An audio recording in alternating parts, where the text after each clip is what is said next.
15-asr jahon ma'naviyatining buyuk siymosi Nizomiddin Mir Alisher Navoiy. Hijriy 844-yil Ramazon oyining 17-kuni, melodiy 1441-yilning 9-fevralida Hirotda tug'ilgan.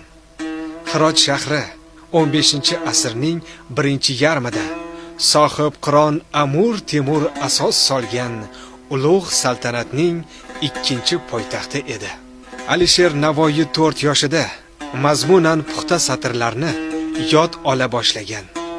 7 yoshidan boshlab mustaqil baytlar bitgan. Bu buyuk qalam sohibi yaratgan asarlarning umumiy soni 4585 tani tashkil etadi. U butun she'riy, nasriy, tarixiy va ilmiy ijodida jami 31 janrda asar yaratgan.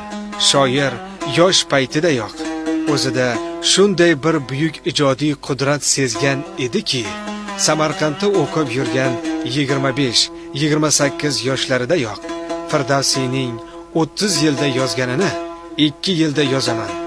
Eng qiyin she'r to'qish talab qilinganda ham kuniga 200 satr bita olaman deb bashorat qilgan edi.